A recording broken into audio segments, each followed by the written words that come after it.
transaction. Okay, so now looking at March 12th, we purchased sewing supplies on account. So we're going to debit supplies.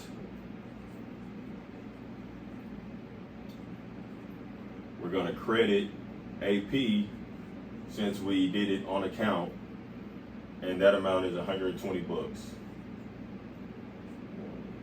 There we go. Okay, now on March 15th, we delivered the altar dresses to Martha and we received our $700. So now we've actually received the cash in the door. So this is the recognition of the cash receipt. So we'll debit cash for 700,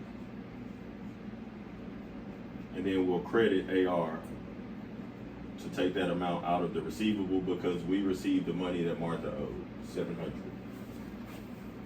Okie doke. On 3/19, we agreed to alter 10 business suits for Bob.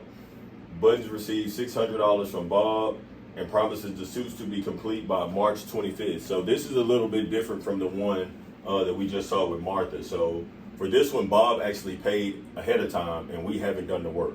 So how this transaction is going to go is, because Bob has already paid the money, we have unearned revenue because we haven't done the work. So here we're going to come in, we're going to debit cash because we got cash in the door of 600 bucks.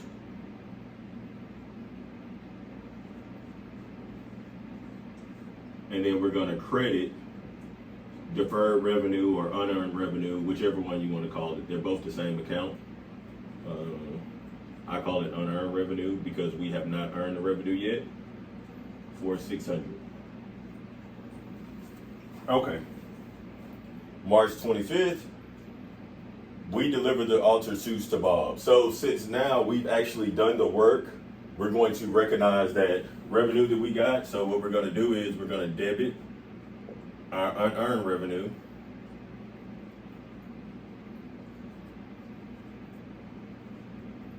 for 600, and we're going to credit our revenue.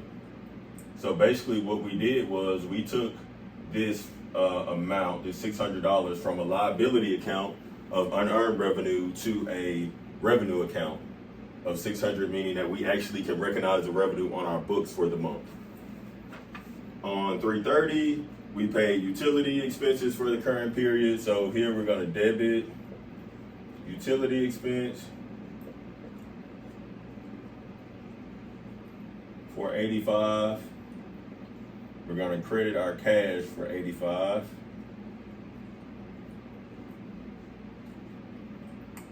And then on 3/31, we paid dividends to the stockholders of $100. So we're going to come here and we're going to debit our dividends. Sorry, got a little tongue tied.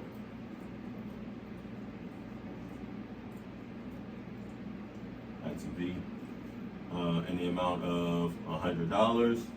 We paid out cash, so we're going to credit our cash in the amount of $100. And that's basically how you record all of these journal entry transactions for the Chapter 2 homework. So I'll be placing another video up shortly to go over the general ledger because this is the general journal.